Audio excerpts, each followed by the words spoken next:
Olá, esse é o Conexão. O celular definitivamente se tornou uma ferramenta corriqueira na vida moderna. Muita coisa a gente já consegue resolver com ele. É por meio desse equipamento também que cada vez mais nós nos relacionamos com o mundo. Transmitimos e recebemos informação diariamente. Com tanta facilidade e comodidade na palma da mão, será que a gente está baixando a guarda? Quem tem o hábito de checar as informações que recebe? A Câmara e o Senado fizeram uma pesquisa sobre o uso do celular e os resultados servem de alerta para a gente. O WhatsApp se tornou a fonte mais frequente de notícias para quase 80% dos usuários. Quais os perigos disso, hein?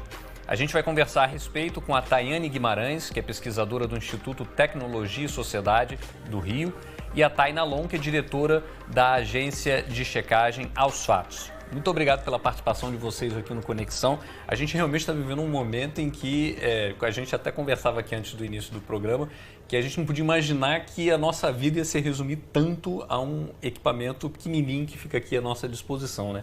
Mas eu já queria trazer um dado e perguntar para a Tayane. A gente viu que na pesquisa do Senado e da Câmara que 79% das pessoas que usam, a gente está vendo até a pesquisa agora aqui, o celular, admitem que o WhatsApp é a fonte principal aí de informação, é uma fonte sempre disponível de informação. Como é que você vê esse dado? Como é que você recebe esse dado? Então, ele já representa um cenário que a gente vem vivendo há um tempo, né? Se a gente for falar sobre o decréscimo da credibilidade dos grandes veículos de informação, por exemplo, esse já é um processo que vem acontecendo na sociedade brasileira há um tempo. Tem um relatório super interessante que a gente utiliza muito lá no ITS, que é o Digital News Report também, e ele fala sobre a diminuição da confiança dos brasileiros em determinados veículos de comunicação mais tradicional, ao mesmo tempo que a gente tem o consumo de informações via redes sociais sempre crescendo exponencialmente. Em 2018, o Facebook ainda estava em primeiro lugar. Em 2019, o WhatsApp consegue passar, inclusive mundialmente, e se torna o aplicativo mais popular do mundo. E aí, se a gente for pegar um dado internacional, isso é de 53% de pessoas que utilizam o WhatsApp como a principal fonte de informação. E no Brasil, nós temos essa particularidade que o Brasil sozinho, já há bastante tempo, representa mais de 10% de todos os usuários do WhatsApp no mundo, né? Então, a gente tem 120 milhões de pessoas que consomem o WhatsApp, utilizam diariamente. E aí a gente tem uma questão, né? O WhatsApp, ele acabou substituindo o SMS, né? Que a gente utilizava para troca de mensagens, que era pago. Então, ele veio como um mensageiro instantâneo gratuito, muito mais fácil para as pessoas se comunicarem a longa distância. E a gente ainda tem uma particularidade que as nossas empresas de telefonia praticam muito o que a gente chama de zero rating, né? Que é quando você consegue ainda assim utilizar o WhatsApp e algumas outras plataformas sem necessariamente ter dados. Então você não precisa ter saldo no seu celular, você não precisa necessariamente ter muitos dados para continuar utilizando o WhatsApp. Então você tem um cenário perfeito, você tem um cenário perfeito para as pessoas poderem consumir informações a partir desse mensageiro o tempo inteiro. E aí a gente tem algumas questões com isso, né? O WhatsApp, ele é uma rede criptografada de ponta a ponta. Isso é ótimo porque isso traz segurança para os usuários, para diversas questões. Mas isso também faz com que seja uma rede onde você tem uma dificuldade de feedback, né? Você tem uma dificuldade de rastrear a informação, então você não sabe de onde aquela informação exatamente veio. Muitas coisas circulam em formato de corrente, então vem uma imagem, as coisas vão virando um tsunami fácil, né, no WhatsApp. A impressão que eu tenho é essa. Agora, Thay, essa questão de fake news, de mentira, de notícia falsa, isso não é novo na história da humanidade, né? Não, de forma alguma. A diferença hoje é o potencial que isso tem, né? Exatamente. A gente está falando de WhatsApp em particular, porque é o mensageiro e o aplicativo de maior popularidade no Brasil, mas isso é um problema que antecede a popularização do WhatsApp como instrumento de formação de opinião, como instrumento informativo. A gente precisa entender que a crise de informação que a gente vive hoje e que se precipitou muito antes das eleições de 2018, embora nós tenhamos começado a prestar mais atenção na avalanche de desinformação que acontece no WhatsApp, é multiplataforma.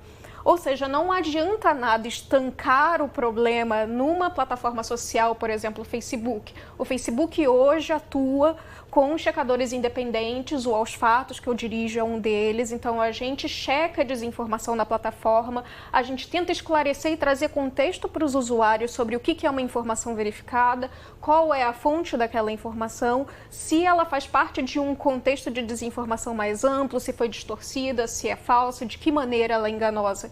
Mas não adianta só o Facebook agir se, por exemplo, o WhatsApp continuar sendo um terreno muito prolífico para a desinformação. E uma das naturezas do WhatsApp, a Tayane até falou sobre isso, que é a política de zero rating, ou seja, você não pagar pelo tráfego de dados ali, enquanto se você tiver que sair para checar uma informação que você recebe, você paga.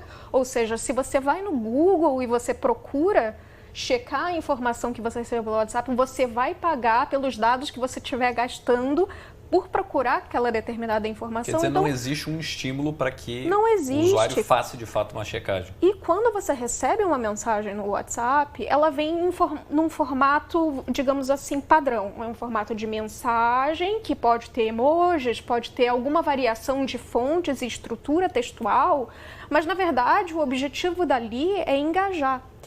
Além disso, você conta com um outro trunfo que nenhum veículo de comunicação, nenhum jornalista tem, que são as relações e os vínculos de confiança. No WhatsApp, você tem como engajar com seus parentes, seus amigos, enfim, seu círculo social mais próximo com quem você tem laços de confiança. Isso se perdeu com veículos de jornalismo tradicional e aí é muito difícil de você conseguir ultrapassar esse obstáculo e fazer com que a informação verificada pelo jornalista ou pelo profissional valha mais do que a informação enviada para você por alguém que você quer bem e que você confia. Você tocou num ponto técnico que é importante, né? O WhatsApp inicialmente era uma rede que conectava pessoas, uma rede restrita, né?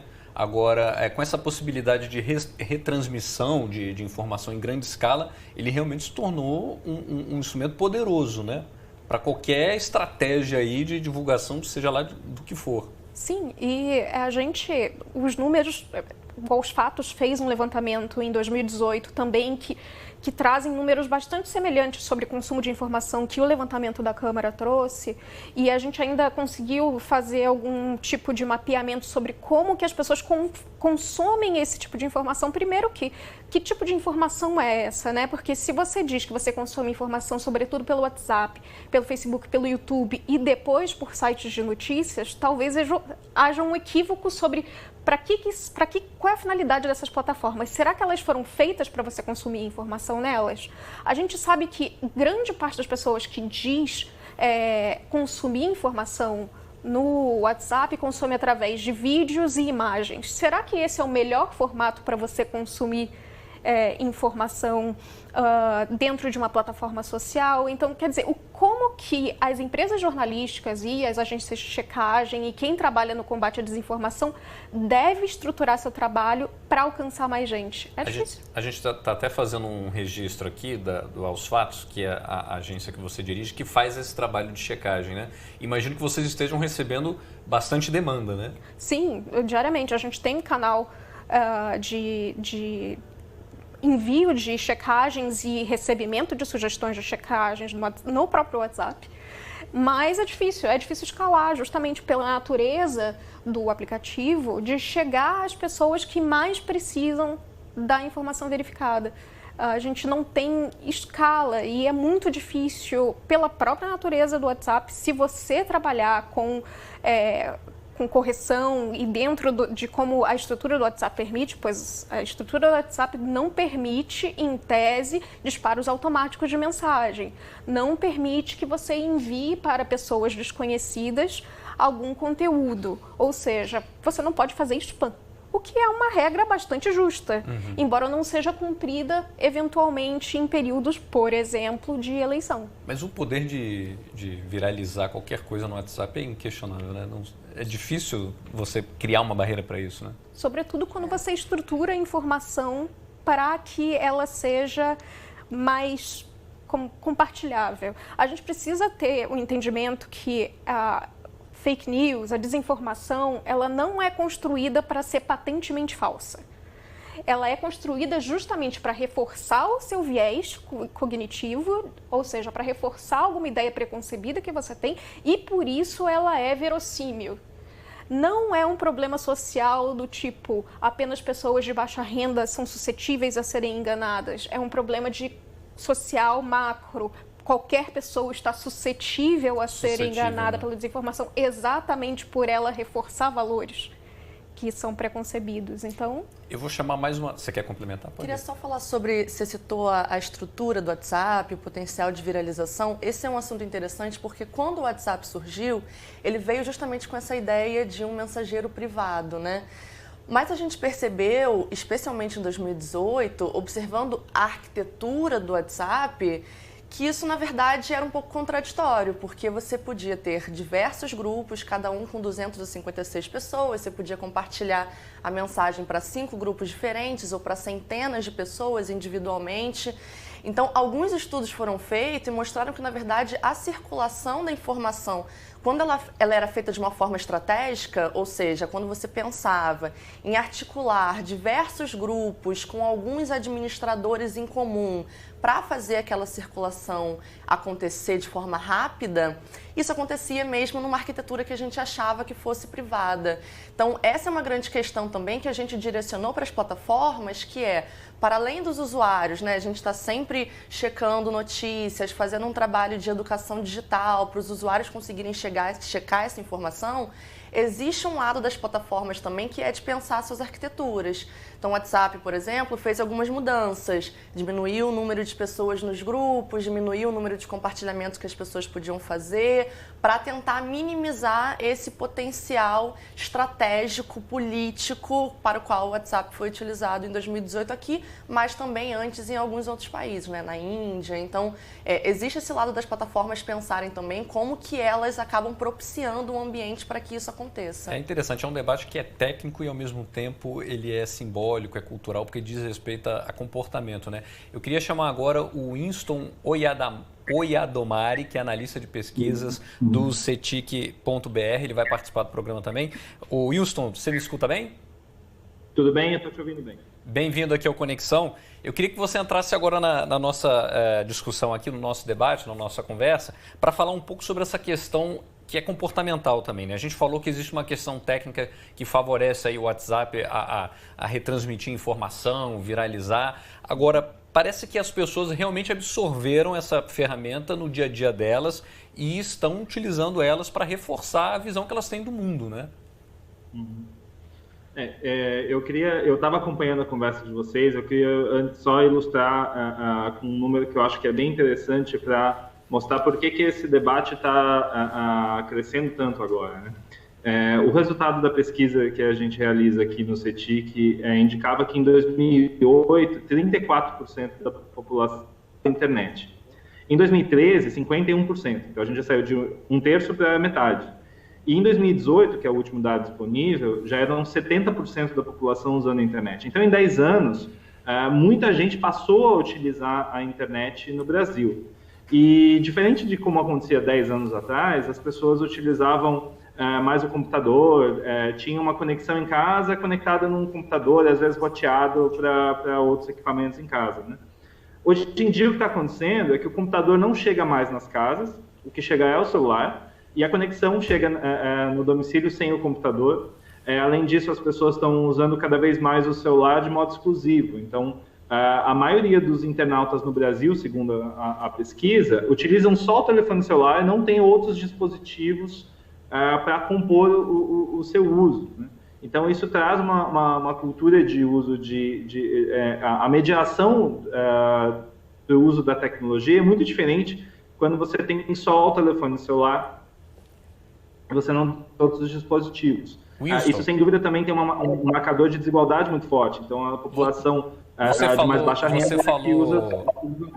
Você falou em hábito de uso, assim, quais são os meios que estão sendo mais utilizados, o pessoal está ficando mais no celular. Eu vou mostrar aqui na página 6 da pesquisa, mostra ali os hábitos em relação às fontes, né? A gente percebe, por exemplo, que veículos tradicionais tem perdido um pouco dessa audiência, digamos assim, né? Em compensação, as plataformas digitais, elas têm sido, elas têm avançado, né? O consumo de informação nelas tem avançado. E uma coisa que chama atenção é que as juventudes estão mais alinhadas, obviamente, com as plataformas digitais, né? Tendem a consumir mais essa informação. Sim, porque entre a população mais jovem, a proporção dos que são usuários de internet é muito mais alta do que entre a população a partir dos 45 anos começa a cair um pouco, a partir dos 60 anos a proporção é bem menor do que entre os mais jovens, né? Que tem proporções de mais de 90% da população utilizando a internet. E essa população de usuários de internet, mais de 90% da população utiliza aplicativos de mensagem. Então, o exemplo do que foi citado aí do WhatsApp, e os dados da pesquisa corroboram essa leitura que foi feita aí já anteriormente sobre o uso do WhatsApp enquanto uma ferramenta gratuita, que muitas vezes é oferecido de graça pela operadora. Então, o indivíduo não precisa desembolsar para poder usar diariamente. A gente sabe que muitos dos nossos usuários dependem de uma conexão Wi-Fi, porque não tem pacote de dados, ou não pagam para utilizar todos os dias, então em muitos dias eles utilizam só o Wi-Fi, e mesmo quando eles não têm acesso a um Wi-Fi, algumas aplicações são oferecidas como conteúdo patrocinado ou zero rating. Isso permite que eles utilizem com maior frequência aplicações como o WhatsApp, por exemplo. A questão é que quando ele precisa, se ele fosse checar uma informação, ele ia precisar acessar o conteúdo que está na web, e aí isso tem uma barreira de preço, né? Existe uma necessidade de desembolsar para poder acessar uma checagem, por exemplo, como uma agência de checagem faz, né? Então, a gente percebe que o usuário de internet, o mais jovem, ele tende a estar mais conectado. O uso de aplicativos de mensagem, ele é generalizado, pessoas de todas as idades e classes sociais fazem uso desse tipo de ferramenta. No entanto, o usuário que é mais dependente da conexão Wi-Fi ou mais dependente das conexões dos aplicativos gratuitos são os usuários de mais baixa renda, que são justamente os que não combinam o celular com o computador ou e não vão ter o dinheiro para desembolsar para usar a conexão móvel com frequência. Então, para esse segmento da população, de fato, ele fica mais preso dentro daquele universo, daquele aplicativo ou de outros aplicativos. Ele não tem necessariamente condições de ir para um conteúdo que está na web, justamente por uma questão de desembolso, de preço. Agora, uma outra questão que a gente precisa levantar nesse debate também é que não é só ali um hábito de consumo, de leitura, de fruição daquela informação. As opiniões estão sendo formadas baseado nesse consumo também, né? Pois e é como eu dizia, o uso de redes sociais ele é generalizado em termos de faixa etária, de classe social, de escolaridade também, né? Então, alguém comentava aí que não é uma questão de que só as pessoas de menor escolaridade acreditam em tudo que lê na internet. Não é verdade. Muita gente mesmo de maior escolaridade também relata que se está na internet é porque é verdade, né? Não vai ser mentira se está escrito. Está escrito aqui, eu estou lendo aqui. Então, isso não depende de escolaridade e a gente percebe que a população em geral está suscetível, se não tiver um comportamento ou uma cultura de checar as informações ou uma atitude crítica de repente duvidar do que está lendo, isso é generalizado, né?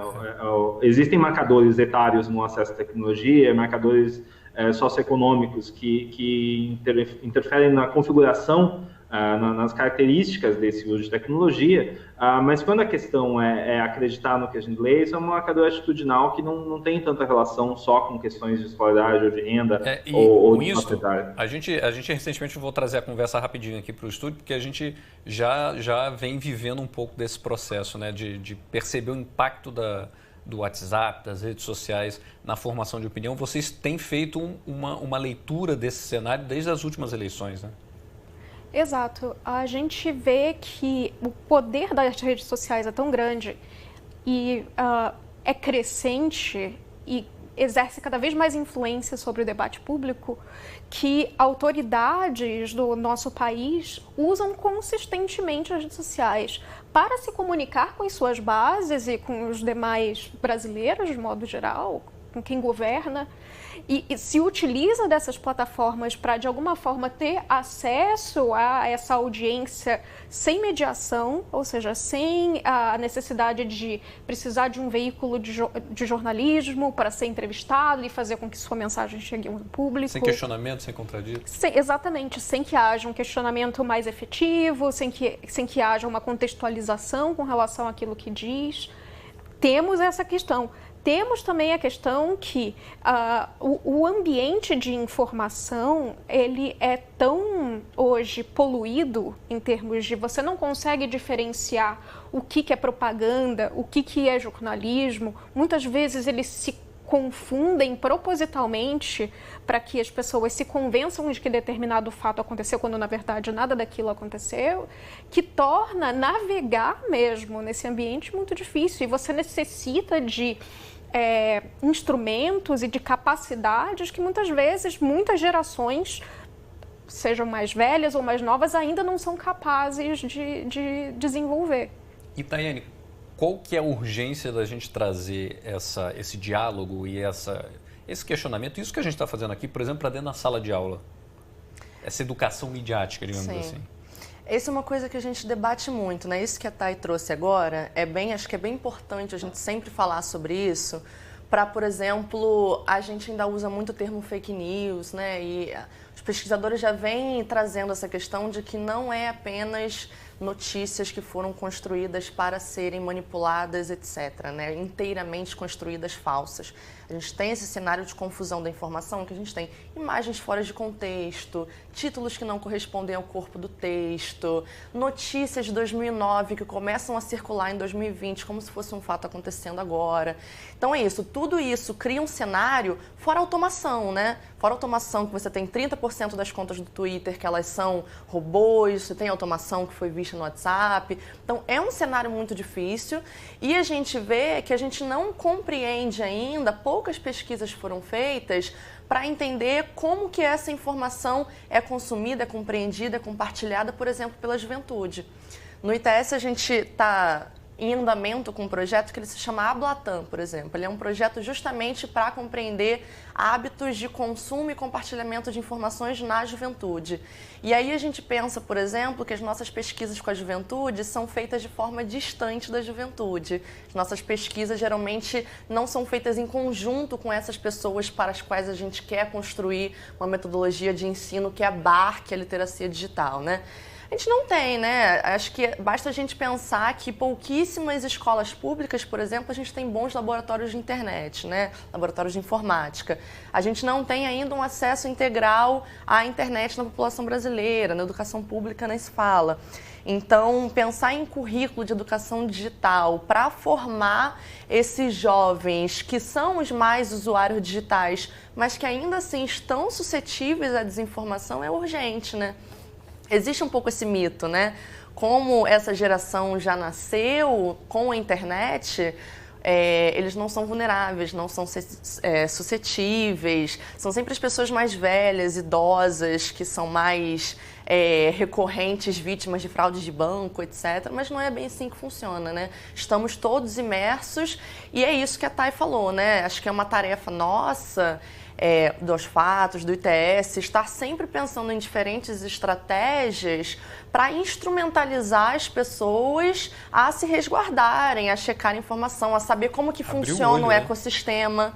Né? Se você sabe como funciona uma coisa, se você sabe que aquela pessoa que está falando com você talvez não seja uma pessoa, seja uma conta automatizada, você já abre o olho, já fica preparado para as informações que vão vindo ali. Exato. Olha, infelizmente o nosso tempo acabou. Eu queria agradecer muito a participação de vocês aqui no Conexão, do Winston também, que participou por Skype aqui do Conexão. É um tema que certamente a gente precisa voltar sempre. É uma necessidade, uma urgência da nossa sociedade. Muito obrigado, parabéns pela iniciativa de vocês. Obrigada. Obrigada. Valeu. Obrigada pelo convite. A você de casa, obrigado pela companhia. Se quiser rever essa e outras entrevistas, é só acessar o futuraplay.org e nenhum para trás.